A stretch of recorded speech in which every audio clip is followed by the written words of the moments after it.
Number तो ले आई हूँ, लेकिन आप बात मत करो उससे। क्यों? वो इस लायक ही नहीं है। मैं आप दोनों को जानती हूँ, आप उससे कई गुना ज़्यादा अच्छी हैं। वो आपको डिज़र्व ही नहीं करता। यही तो मसला है बरिया।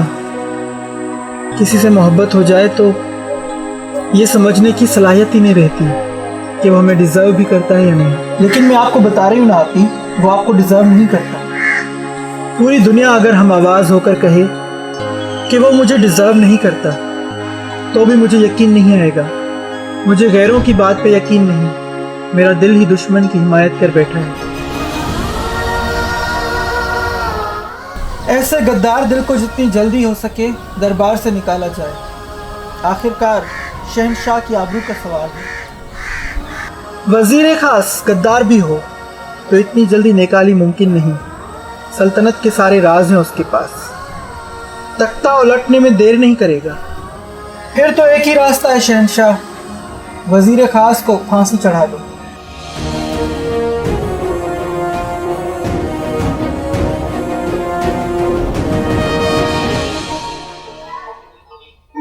कॉल उठाओ प्लीज।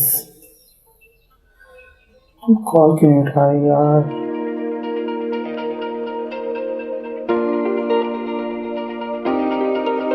तो बेचैनी होना शुरू हो गई है तुम्हें? ऐसी कोई बात नहीं अम्मी, मैं दोस्त को कॉल मिला रहा था और वो उठा नहीं रहा। वो नहीं उठाएगा।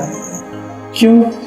जिसे तुम अपनाना चाहते हो वो कभी तुम्हारा नहीं होगा, और जो तुम्हें अपनाना चाहता है तो फिर तुम नहीं अपनाओगे। ये कहाँ से सीखा आपने? मेरी उस्तानी है एक, जिंदगी नाम है उसका। बहुत कुछ सिखाती है, और अगर उसका सिखाया हुआ कोई सबक कोई भूल जाए तो उल्टे मुंह गिरा देती है। अगर किसी तालिब इल्म को उनका सबक गलत लगे तो अपने इल्म का दायरा वसी कर लेना चाहिए, ताकि उसके सबक को सही से समझ सके। क्या देख लिया है आपने महरूम में?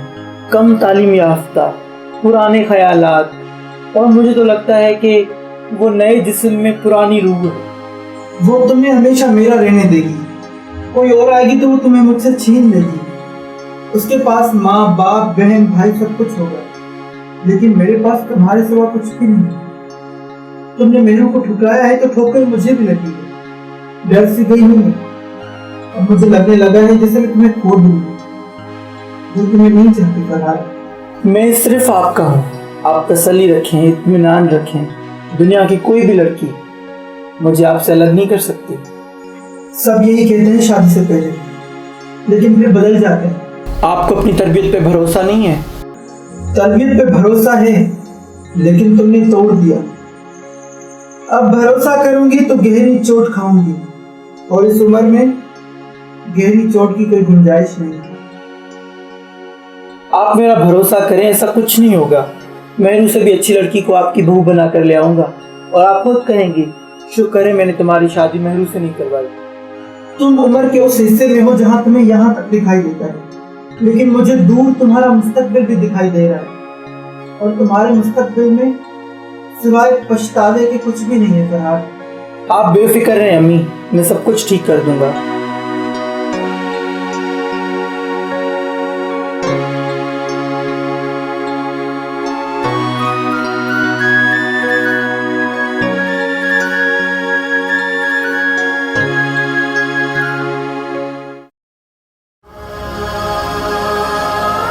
आप ये क्या कर रही हैं? आप रद्दी का सामान तो हूँ।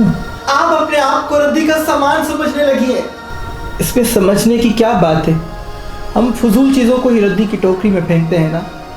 उसने भी यही किया, फेंक दिया मुझे। ये जिस्म रद्दी में फेंके कागज़ की तरह है, मैं बस जलाकर कचरा ख़त्म कर रही हूँ।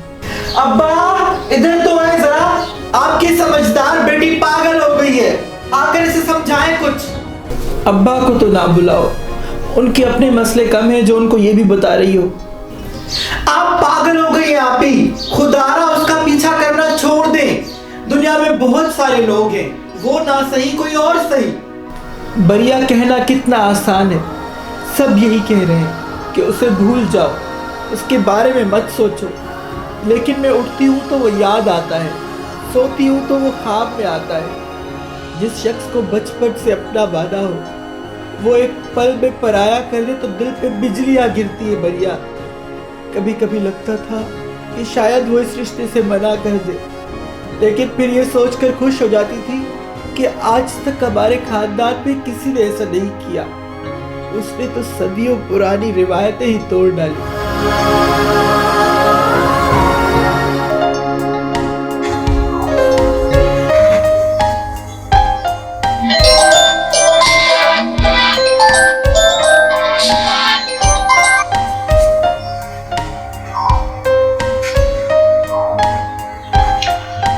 हाँ जानी बोलो। यार तुम तो बोल के गए थे कि तुम 2-3 दिनों में आ जाओगे, तुम तो वहीं रह गए। यार असल में चाचा को शादी के लिए मना किया है ना, तो सब नाराज है मुझसे। अम्मी तो ठीक तरीके से बात ही नहीं कर रही। हाँ तो उनको मना के जल्दी आ जाऊंगा मैं। एक बात बताऊं, रिमी कल किसी लड़के के साथ होटल पे बैठी हुई थी। उसके दोस्त बहुत है, उसका कोई दोस्त होगा। अगर लड़की किसी लड़के के हाथ पे अपना हाथ थमा दे तो वो दोस्त नहीं होते फरहाद। और कहीं देखा तुमने रिमी को? यार वो मुझे बहुत इग्नोर कर रही है। 3-3 घंटे के बाद मैसेजेस सीन कर रही है और रिप्लाई अपनी मर्जी से। मैं खुद बहुत बेचैन हूँ वहाँ आने के लिए। तू आ ना यार। अच्छा सुन, तूने स्त्री कहाँ रखी है? यार बेड के नीचे देख, या फिर अलमारी के नीचे वाला जो हिस्सा है ना उसमें। चल मैं देखता हूँ, तू जल्दी आने की कर यार। यार मैं कोशिश करता हूँ मैं आज ही निकल आऊँ। चल ठीक है, मिलते हैं फिर। और तेरा जो भी प्लान बने ना भाई, मुझे अपडेट कर देना प्लीज। ओके जान, ओके ओके।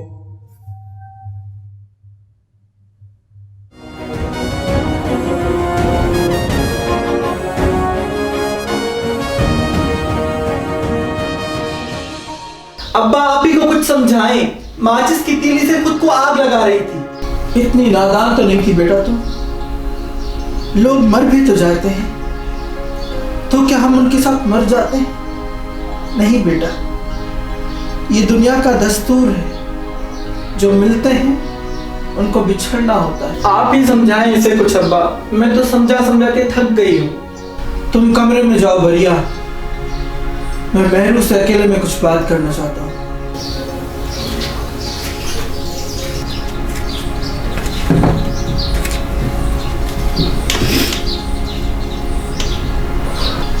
महरू, मेरा बेटा, मैं हाथ जोड़कर तुमसे माफी मांगता हूँ बेटा। मैं तुम्हारा गुनहगार हूँ बेटा। मैं तुम्हें वो शख्स नहीं दिला सका, लेकिन क्या उसकी सजा तुम मुझे खुद को जला कर दोगी? अब्बा हाथ जोड़कर मुझे गुनहगार न बनाए। आप मेरी जन्नत का दरवाजा है, और जन्नत का दरवाजा वो वाहिद दरवाजा होता है जिसे तोड़ के अंदर नहीं जाया जा सकता। मैं आपकी परेशानियों से वाकिफ हूँ अब्बा, लेकिन मैं क्या करूं? वो मेरे दिलो दिमाग में हर वक्त तारी रहता है अब्बा। अपने आप को मसरूफ रखो बेटा। चाहो तो मैं तुम्हारी खाला से बात करूं, उसके यहाँ चली जाओ। आहिस्ता आहिस्ता भूलने लगोगी तुम उसे। पता नहीं भूल पाऊंगी भी उसे या नहीं, लेकिन मैं चाहती हूँ कि आप मुझे आगे पढ़ाएं ताकि मैं अपनी जिंदगी में आगे बढ़ सकूं अब्बा। यहाँ तो कोई यूनिवर्सिटी है नहीं बेटा, और दूर में तुम्हें छोड़ नहीं सकता। अब्बा जब पराए घर दूर भेज सकते हैं तो यूनिवर्सिटी क्यों नहीं? बेटा खानदान वालों को कौन जवाब देगा? लोग हंसेंगे मुझ पर। हॉस्टल में जाके रहोगी तो कोई रिश्ता भी नहीं आएगा। अब्बा खानदान वाले अब कहाँ कुछ कहते हैं, उनको भी तो किसी ने कुछ नहीं कहा। पुरानी एक रस्म तोड़ दी उन्होंने। उसको तो कोई फिक्र ही नहीं अपनी इज्जत की, लेकिन मुझे है। मैं ऐसा कोई कदम नहीं उठा सकता जिससे खानदान की इज्जत पे बात आए या मैं बरादरी से निकाला जाऊं। आप हर बात में खानदान की बात करते हैं, बरादरी की बात करते हैं। जब बरादरी का फैसला उन्होंने ठुकराया तो सारी बरादरी खामोश थी। क्यों नहीं निकाला बरादरी वालों ने उसे? क्यों नहीं दबाव डाला उन पे? है जवाब आपके पास? ये बरादरी, खानदान की इज्जत, रिवाज, रस्में हम औरतों के लिए होती है अब्बा, और मर्द इन सब चीजों से आजाद है। वो जो चाहे करता रहे। तुम जज्बात से काम ले रही हो बेटा, जरा ठंडे दिमाग से सोचो। मैं चाहूं तो उससे शादी के लिए मजबूर कर सकता हूं, मगर मांगी हुई जन्नत से दोज़ख का अजाब अच्छा। वो तुम्हें मिल तो जाता मगर कभी मोहब्बत ना करता। तुम पूरी जिंदगी उसकी मोहब्बत को तरसती, लेकिन वो मेरे पास तो होता ना अब्बा। मोहब्बत ना मिलने के गम से कहीं ज्यादा अजियतनाक है महबूब का आपके पास होकर भी आपका ना होना। सोचो वो तुम्हारा होकर भी किसी और से मोहब्बत करता तो। हम जिस चीज को पसंद नहीं करते उसे छोड़ देते हैं बेटा, और ये हमारा हक है। इसमें जबरदस्ती नहीं होनी चाहिए। हमने तुम्हारे लिए उसे चुना था, खुदा ने नहीं।